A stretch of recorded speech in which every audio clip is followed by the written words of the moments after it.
Olá, prosseguindo no estudo das parábolas do Evangelho, neste vídeo vamos examinar a parábola conhecida como a volta do espírito impuro, também conhecida como a casa vazia.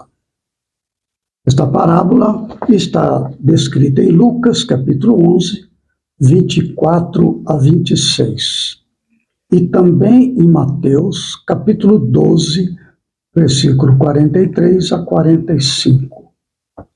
Vamos seguir o relato de Lucas. Há um contexto que levou Jesus a apresentar a parábola. O contexto está em Lucas, capítulo 11, do versículo 14 a 23. É o seguinte: E estava ele expulsando um demônio, o qual era mudo. E aconteceu que, saindo o demônio, o mudo falou. E maravilhou-se a multidão. Mas alguns deles diziam: Ele expulsa os demônios por Belzebu, príncipe dos demônios. E outros, tentando-o, pediam-lhe um sinal do céu. Mas, conhecendo ele os seus pensamentos, disse-lhes: Todo reino dividido contra si mesmo será assolado, e uma casa dividida contra a própria casa cairá. E se também Satanás está dividido contra si mesmo, como subsistirá o seu reino?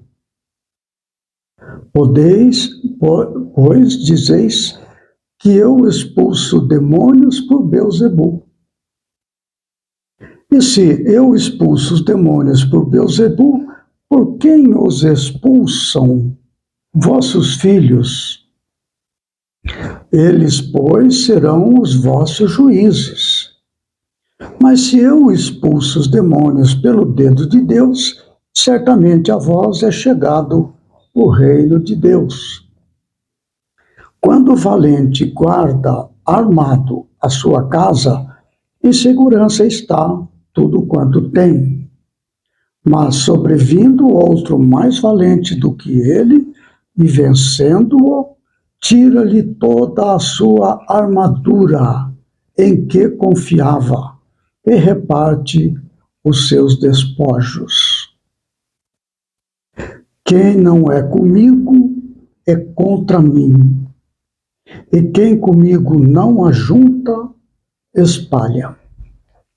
Então, esse é o contexto. E então, na sequência, Jesus apresenta a parábola, que vai do versículo 24 ao 26.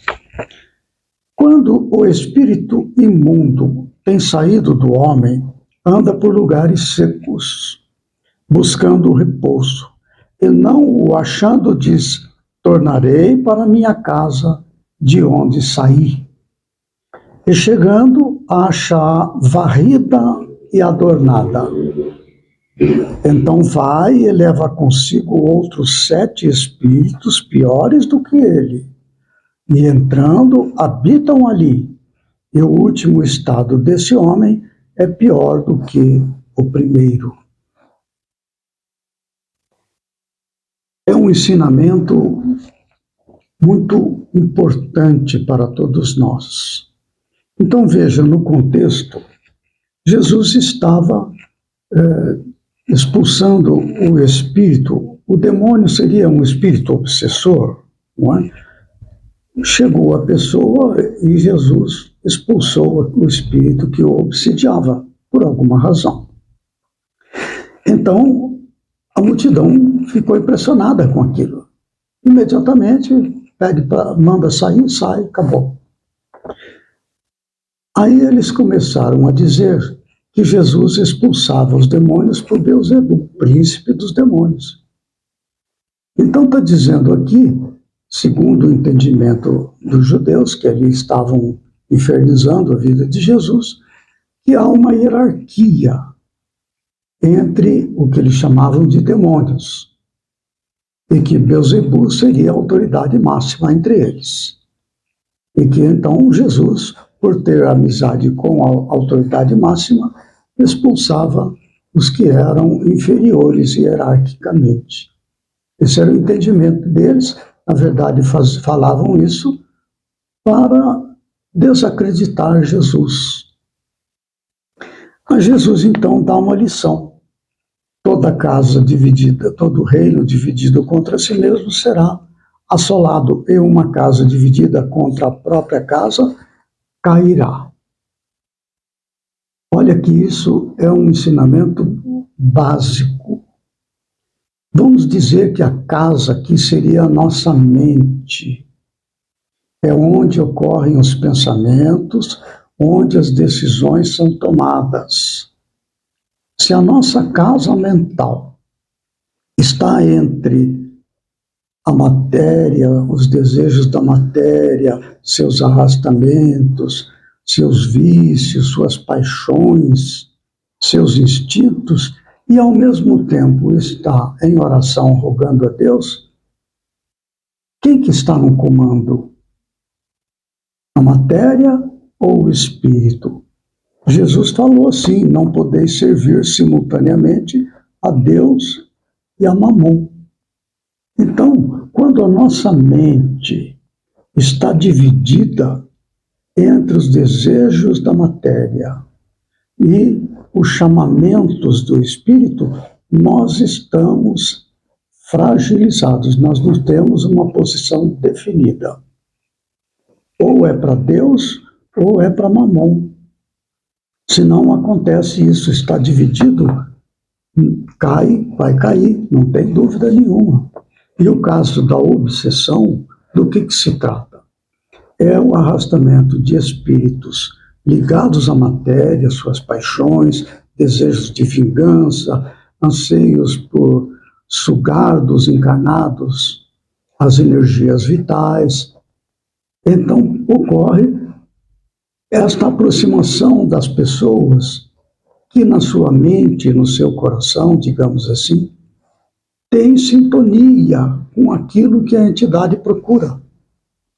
Se procura vingança, se no coração daquele encarnado existe um estado de culpa ou um estado de ódio, esses sentimentos ligados a um instinto, vai haver ali uma associação entre o espírito impuro, como chama Jesus, são espíritos imperfeitos, e o encarnado, ocorrendo assim a obsessão. Aí acontece que a pessoa procura uma ajuda e a entidade espiritual é afastada. Só que o encarnado, que foi objeto da obsessão e que foi liberado da obsessão temporariamente, não muda sua atitude. Continua dividido na sua mente entre os arrastamentos para a matéria e os chamamentos do espírito. Continua frágil. Esta me parece a lição central aqui. Então vamos voltar aqui. Quando o valente guarda armado a sua casa, em segurança está tudo quanto tem, mas sobrevindo outro mais valente do que ele, e vencendo, tira-lhe toda a armadura em que confiava e reparte os seus despojos. Por mais que a pessoa, tendo sido liberada da obsessão, se ela não se fortalece na sua área espiritual, com a prática da caridade, da oração, do desejo do bem, cultivando bons pensamentos e boas palavras, ainda que faça orações, se não cultiva este conjunto que caracteriza a vida eterna, ela está vulnerável. Não é? Este é a recomendação para todos nós.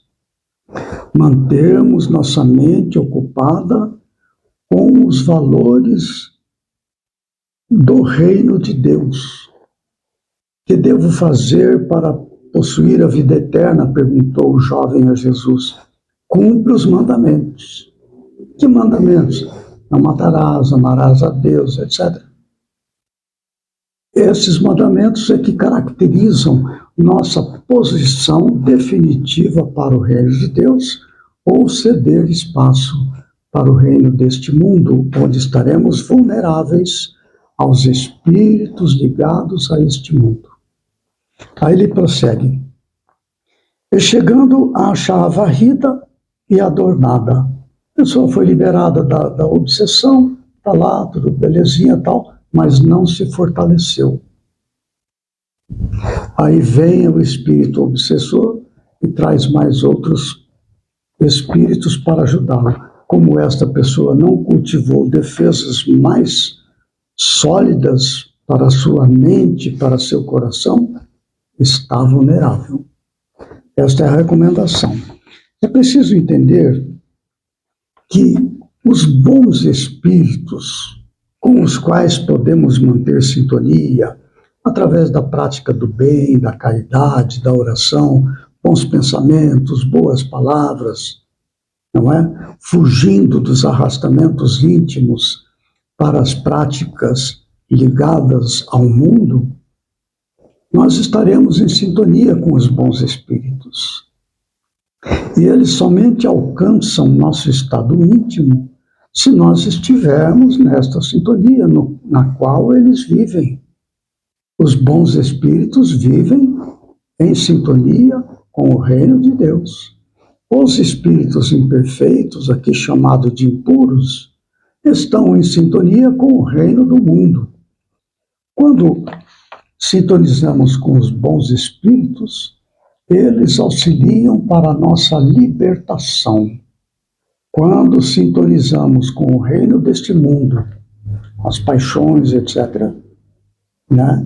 Então, eles trabalham para a nossa dominação. Para um lado, libertação, como Jesus fez, libertou. Para outro lado, a dominação.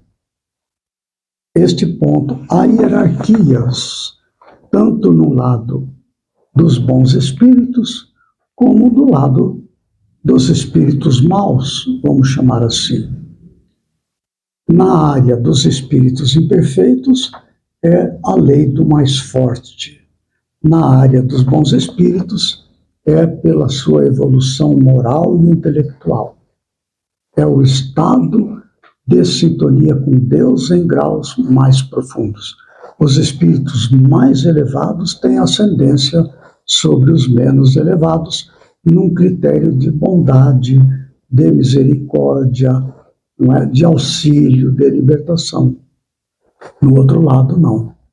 Os mais poderosos mentalmente, intelectualmente, mas extremamente vinculados à prática do mal, do aproveitamento do próximo, os mais poderosos dominam os que lhe estão abaixo em poder e os escravizam, designando-os para tarefas junto aos encarnados.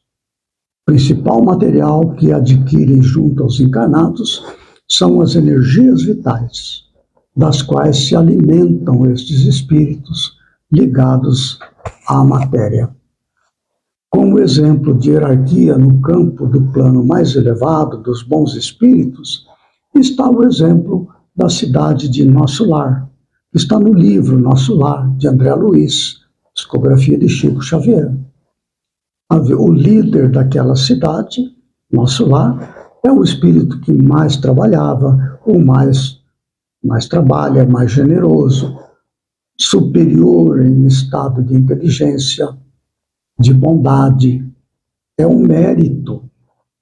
Já no caso dos espíritos ligados à matéria do reino das sombras, há o livro Libertação, uma cidade chamada Cidade Estranha, pela equipe que ali foi em socorro. A liderança ali era o mais poderoso mentalmente, dominando todos os demais, para escravizá-los, colocá-los a um serviço de degradação de toda a natureza. Aí está a recomendação. O livro Nosso Lar, de André Luiz, e o livro Libertação, de André Luiz. Um fala sobre a questão da hierarquia entre os espíritos bons, e outro fala sobre a hierarquia entre os espíritos maus. Aqui está, então, a forte recomendação: praticar a caridade, abandonar aquilo que nos escraviza aos chamamentos da matéria, o egoísmo, o orgulho, a vaidade, a indiferença, estes sentimentos que acabam gerando até mesmo crueldade. Ou ser a prática da caridade, benevolência para com todos, indulgência para as imperfeições alheias, perdão das ofensas, oração, enfim, a prática do bem. Muito bem. No próximo vídeo, prosseguiremos ainda uma vez com o estudo das parábolas do Evangelho, com a parábola conhecida como o ladrão. Isso está em Lucas, capítulo 12, versículos 39 a 40. E também em Mateus, capítulo 24, versículo 43 a 44. Então, até lá, que Jesus nos ampare e fortaleça.